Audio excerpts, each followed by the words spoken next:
ప్రజలారా అందరికీ నమస్తే. ఇక లేడీ9 వార్తా పేపర్లో అయితే ఒక కథనం వచ్చింది. భద్రాద్రి కొత్తగూడెం జిల్లా పినపాక నియోజకవర్గంకి సంబంధించిన ఈ కథనం. వెన్నుపోటు రాజకీయాల కలకలం, క్రాస్ ఓటింగ్ చేసిన కాంగ్రెస్ వాళ్ళు. ఇక కాంగ్రెస్లో అంట వెన్నుపోటు రాజకీయాలు ఉన్నాయంట. మరి ఏందో అనేది తెలుసుకుందాం. స్వపక్షాన్ని కాదని ప్రత్యర్థికి జేజేలు, సమితి సింగారంలో ఓట్ల గందరగోళం, ఇంటి దొంగల ఆట, కార్యకర్తల్లో మంట, చిత్తశుద్ధి లేని వారికి నో ఎంట్రీ, పాయం గర్జన, ద్రోహులకు వార్నింగ్, పినపాక రాజకీయం కొత్త మలుపు.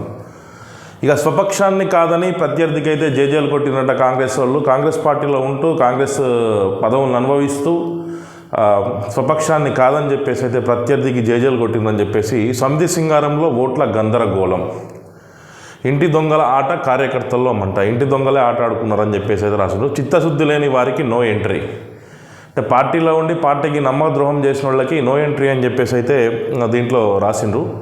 ఇక పాయం అయితే ఇక సీరియస్గా ఉన్నాడు. ద్రోహులకైతే వార్నింగ్, అధిష్టానానికైతే ఫిర్యాదు చేస్తా అని అయితే వేదికగా చెప్పిండు నిన్న.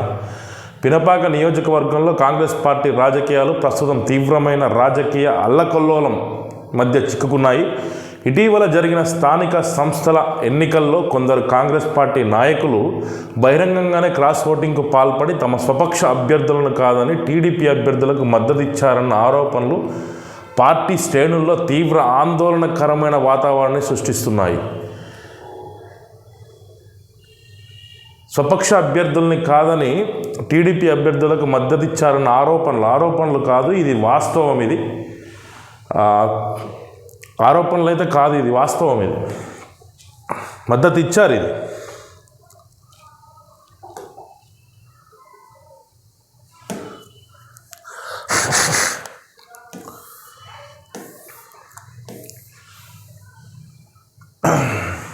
ముఖ్యంగా సమితి సింగారం పంచాయతీ పరిధిలో ఓటర్లను ఓటింగ్కు వెళ్లకుండా అడ్డుకున్నారన్న ఆరోపణలు బయటికి రావడంతో ప్రజాస్వామ్య విలువలపైనే ప్రశ్నల మబ్బులు కమ్ముకున్నాయంట.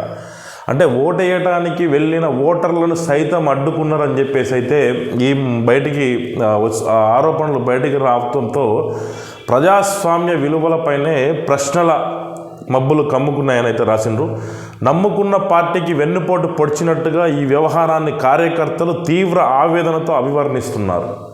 అంటే ఏ పార్టీలో అయితే తిన్నింటి వాసాలు లెక్క పెట్టినట్టుగా ఏ పార్టీలో ఉండి ఆ పార్టీకి వెన్నుపోటు పొడిచిందని చెప్పేసి అయితే నమ్మక ద్రోహాన్ని అయితే ఆ కార్యకర్తలు జీర్ణించుకోలేకపోతుండ్రు. చిత్తశుద్ధి లేని నేతలు పార్టీ నుంచి తప్పుకోవాలన్న డిమాండ్లు గట్టిగా ప్రతిధ్వనిస్తున్నాయి. వాళ్ళకి ఇంట్రెస్ట్ లేకపోతే పార్టీ నుంచి తప్పుకోండి అని చెప్పేసి అయితే డిమాండ్లు అయితే వినపడుతున్నాయంట. ఈ నేపథ్యంలో ఎమ్మెల్యే పాయం వెంకటేశ్వర్లు పార్టీ వ్యతిరేక చర్యలను సహించబోమని హెచ్చరిస్తూ ద్రోహానికి పాల్పడ్డ వారిపై కఠిన చర్యలు తీసుకునేలా పై స్థాయికి నివేదికలు పంపుతామని ప్రకటించడంతో పినపాక రాజకీయాలు మరింత వేడెక్కాయి. వాస్తవమే, గత 2-3 రోజుల నుంచి పినపాక రాజకీయాలు వేడెక్కిన మాట వాస్తవమే. ఇటు మనుగూరు మండల అధ్యక్షుడు, కాంగ్రెస్ పార్టీ అధ్యక్షుడు, అటు టీడీపీకి సంబంధించిన రాష్ట్ర నాయకుడు వట్టం నారాయణ ద్వారా వీళ్ళిద్దరి మధ్యలో నిన్న వాడివేడిగా కౌంటర్ అటాక్లు జరిగినాయి. అందులో సమితి సింగారం సర్పంచ్ అభ్యర్థిగా పోటీ చేసిన బచ్చల భారతి కూడా ఈరోజు మనుగూరు మండల అధ్యక్షుడు, కాంగ్రెస్ పార్టీ అధ్యక్షుడు పిర్నాకి నవీన్పై కౌంటర్ ఇచ్చింది. అంటే ఆయన నీ స్థాయి కాదు, మాట్లాడే స్థాయి, నువ్వు మండలం కాంగ్రెస్ పార్టీ ఏదైతే మండల అధ్యక్ష పదవిని కాపాడుకోవడం కోసం మాత్రమే నువ్వు ఫైట్ చేస్తున్నావు అని ఈ మా బచ్చల భారత్ అయితే కౌంటర్ ఇవ్వడం జరిగింది ఈరోజు.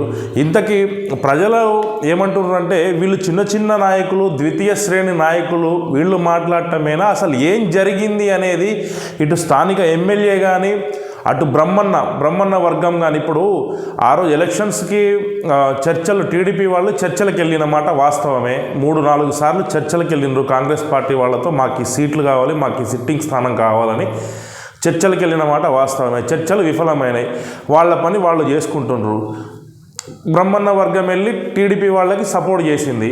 బ్రహ్మన్న వర్గం ఎవరు? బ్రహ్మన్న కాంగ్రెస్లో ఉన్నాడు. దాంట్లో పుచ్చకాయల శంకరు, కేవీ రావు, ఇంకా కొంతమంది ఉన్నారు. బ్రహ్మన్నతో కలిపి మొత్తం పంచాయతీలో, సమితి సింగారం పంచాయతీలో కొన్ని వార్డులలో ప్రచారం కూడా చేసిన మాట వాస్తవమే. ఆ విజువల్స్ ఉన్నాయి, ఆ ఫొటోస్ ఉన్నాయి, అన్ని పేపర్ కటింగ్స్ ఉన్నాయి మన దగ్గర. మరి ఇప్పుడు బ్రహ్మన్న ఎందుకు బయటకు రావట్లేదు, ఇటు ఎమ్మెల్యే పాయం గారు ఎందుకు రావట్లేదు, వాళ్ళని పార్టీ నుంచి ఎందుకు సస్పెండ్ చేయట్లేదు, పార్టీకి వ్యతిరేక కార్యక్రమాలు.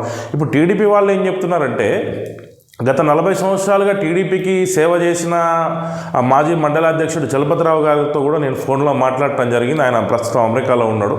ఆయన ఏమంటుండంటే, మేము ఎవరి దగ్గరికి పోలేదు, వాళ్ళే మా దగ్గరికి వచ్చిండ్రు, మేము దీనికి సమాధానం చెప్పాల్సిన అవసరం మాకు లేదండి అంటుండు.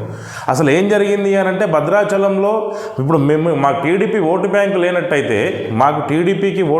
లేనట్టయితే, మరి పాయం వెంకటేశ్వర్లు గారు ఆ రోజు పాయం వెంకటేశ్వర్లు గారు ఆ రోజు మా పార్టీ కార్యాలయానికి ఎందుకు వచ్చిండు? పార్టీ కార్యాలయానికి ఎందుకు వచ్చిండు ఆయన? అంబేద్కర్ సెంటర్లో ఉన్న పార్టీ కార్యాలయానికి వచ్చి ఆయన మా మద్దతు ఎందుకు కోరిండు? అంటే అసలు ఇప్పుడు వట్టం నారాయణ ద్వారా ఏమంటుండే, టీడీపీకి అసలు ఓటు బ్యాంకే లేనట్టుగా, టీడీపీ వాళ్ళే అసలు ఓట్లే కానట్టుగా, కాంగ్రెస్ వాళ్ళు పాయం వెంకటేశ్వర్లు గారు ఇట్లా చెప్తడం కరెక్ట్ కాదని చెప్పేసి ఆయన అంటుండు. ఇటు పీరినాకి నవీన్ కాంగ్రెస్ వాళ్ళు ఓట్లు వేయడం వల్లనే గెలిచిందని చెప్పేసి, ఇవన్నీ గెలిచిందని మేమని చెప్పేసి వాళ్ళు అంటారు. సరే, ఎవరి సినిమాకి వాళ్ళే హీరో, ఎవరి సినిమాకి వాళ్ళే డైరెక్టర్, కాదనట్లేదు. అసలు నిజం ఏంటిది? ఆ రోజు మద్దతు ఇస్తానన్న మాట వాస్తవమేనా పాయం వెంకటేశ్వర్లు గారు? నేను కాదు, ప్రజలు అడుగుతున్నారు. చాలామందికి సందేహాలు ఉన్నాయి. బ్రహ్మన్న గారు మీరెందుకు బయటకు రావట్లేదు? మీరెందుకు వాయిస్ ఇవ్వట్లేదు అసలు బయటకు వచ్చి? ఇది చిలికి గాలివానై మొత్తం రోజుకి రీకౌంటర్ అటాకులతో చిలికి గాలివాన అవుతుంది. అసలు ఆ రోజు ఏం జరిగిందనేది పాయం వెంకటేశ్వర్లు గారు, తుళ్ళూరు బ్రహ్మన్న గారు మీ ఇద్దరికే తెలుసు. మీరిద్దరే చెప్పాలి ఆ రోజు ఏం జరిగింది. టీడీపీ వాళ్ళు మీకు వాళ్ళని మద్దతు అడిగినానికి వెళ్ళినప్పుడు స్థానిక పంచాయతీ ఎన్నికల్లో మీరు మద్దతు ఇస్తానన్నారా లేదా? లేకపోతే మేము అసెంబ్లీ ఎలక్షన్స్ వరకే మేము మద్దతు కోరుకున్నాం, తర్వాత వాళ్ళకి మాకు సంబంధం లేదన్నది బ్రహ్మన్న గారు మీరు చెప్పాలి. ఇక చలపతిరావు గారు అయితే అమెరికా నుంచి వచ్చినాక ఆయన్ని కూడా మనం స్టూడియోకి పిలిచే ప్రయత్నం చేద్దాం.